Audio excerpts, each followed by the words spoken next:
Okay, guys, like I have the craziest friendship experience story time that I just like have been holding for years, and it just came to my attention that this is like happening to more people from these people. So now I'm just like, okay, it's my time. I'm obviously not going to say names or anything. I'm just going to call them thing 1, thing 2. They're twin sisters. That's pretty much all you need to know to put the pieces together here.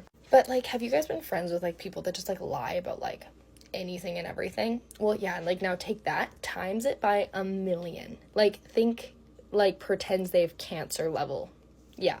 And like, I'm not going to talk about like other people's experiences necessarily, but like, let's just say like they've done things like this before. And there's so many red flags, and honestly, I feel like so stupid because I was just trying to see the good in them. Like, they seemed like super nice people when I met them, and I just should have known. Like, anyways, so start off with them like lying about like random stuff. Like, they graduated early, they went to like McGill, and their mom is like the head of cancer care, and this and that, like all these things that are easy enough to fact check and like see that that is not true, obviously. But this is where it really happened and became like personal and actually affected me emotionally.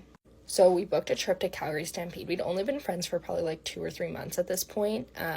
But we're like, like they're down for things, I'm down for things, like let's book this trip.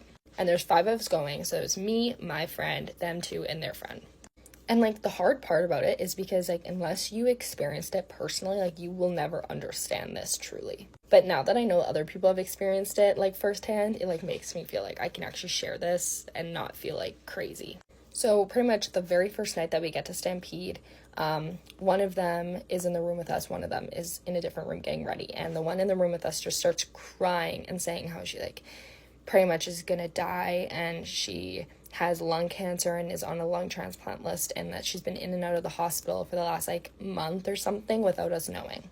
And like, first of all, these girls are the biggest attention seekers ever. If there was actually something happening where they had to go to the hospital, they would be telling everybody and anybody about it. So I already know this isn't true. Plus, if you're on a lung transplant list, you are not at Calgary Stampede drinking and partying. Never mind like smoking or like anything like that. So anyways, I'm not believing it, my friend's not believing it, we're kind of like laughing about it because like, not to be mean or anything, but we're just like, we don't believe you. A little background where how this makes this personal to me. This summer my grandpa had actually been dying of cancer the entire summer and passed away actually a month after this happened. But yeah, I was watching him die all summer, so like talking about cancer and like making like a lie about it is just something that's so wrong in so many ways, but it was just especially personal to me. And my other grandpa died when I was younger from lung cancer, and we found out he had lung cancer because he collapsed. And so I kind of bring this up, I'm like, girl, like you don't have lung cancer, you're definitely not on a lung transplant list, because like if you actually did, you wouldn't be here, and like you wouldn't be able to party, because like my grandpa collapsed when he had lung cancer because he couldn't breathe, this and that. So keep in mind that I did share this story with them. So I couldn't be around them anymore, so I let like thing 1 go out alone, and thing 2 stayed with us, and me and my friend were kind of like talking to her like, girl, like is this for real? Because like there's always 2 of them together, we rarely have one of them separate. And she's kind of like telling us like, yeah, she like kind of lies a lot, and like she is like kind of a problem, and she like hurts a lot of our friendship. And so her own sister is telling us like, this girl does lie, like, and I just get dragged into it. And then later that night, we get a call from the friend that went with thing 1, and it was like, guys, you have to come to the staircase right now. There's like an emergency. We run into the staircase, and there is thing 1 laid out, passed out in the stairwell, pretending that she's unconscious. And I asked the friend, like, how much did she have to drink? Because like that was like where my mind went first, was like, oh, maybe she drank too much, and this is like whatever. But she's like, she didn't really drink much. So I'm like, okay, like maybe she got roofied or something. So regardless, I was like, we're gonna call 911, okay? So I'm like, boop boop, okay, I'm calling. And then she like magically awakens, and it's like, oh, I'm alive. Super dramatic, may I add. And she's like, my lung, like I need my medicine. And her sister goes and grabs the bronchitis puffer that they had from when they had bronchitis like a week earlier, that they were still both having, like they were both coughing like weird, which they were trying to play it off as like the lung cancer, but it was because they have bronchitis.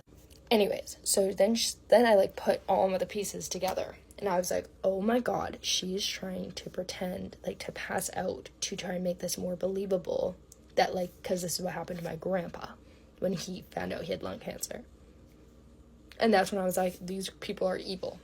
Okay, well, safe to say I was not friends with them after that experience, and they kind of apologized after for other things, but not for that specific thing. But yeah, the rest of Stampede was horrible. It was just not good. To this day, it was like the biggest waste of my money and time that I've ever had in my life.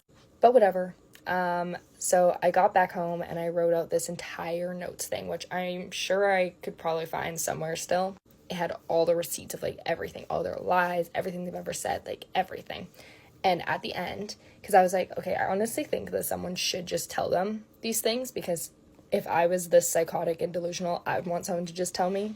And at the very end, I said, if I hear anything about me come out of your mouths, I will make sure this is like spread around. Like, people will hear about this. And the only reason I said that is because every close friend they've ever had in the past, they have spread the craziest, weirdest, like, actually horrible lies about. Like, very controversial, which I'm not going to get into. And like that, I respect those people a lot because they really went through it. And obviously all that part of it was taken out if I were to share it with anybody. But whatever, I sent it to them, never heard anything back again. Honestly, never really saw them again. A week later, I hear, oh, actually, we stopped being friends with her because she just got super jealous of us at Stampede because we're getting all the male attention over her. And I just, like, couldn't help but laugh because I was like, you couldn't have thought of anything else, like, anything, like, maybe believable. So after that, I was like, you know what? Screw it. And I, like, made a private story with a bunch of, like, my close girlfriends. And I was like, here you go, guys. Eat this up. And honestly, it was, like, a PSA to, like, my close friends. Like, do not fall for this trap of a friendship because it's not worth it. Well, last weekend, it's been, like, years. And I'm, like, completely over it now. But these two people came up and they're like, hey, so you're friends with the twins, right? And I was like, I haven't heard this in forever. But I was like, yeah, actually, I was. They're like, well, you wouldn't believe what happened to us. And I was like, baby girl, let me believe you. Whatever you say, I already believe you. And almost word for word, what they did to me, they did to them. Including, like, pretending cancer. Like, I don't think they had it this time, but, like, their mom did or something. Just bizarre. Like, crazy. So, needless to say, we're gonna start, like, a little trauma support group over this because, seriously, like, this is nuts. But yeah, if this also happened to you, like, let's all be friends and let's get drinks and talk about this because what the heck. Anyways, peace and love, guys. That's just, like, I can't believe I'm bringing this up after all this time. But, like, I actually just, like, I think it's the funniest thing. They've not learned their lesson at all. So, whatever. Bye.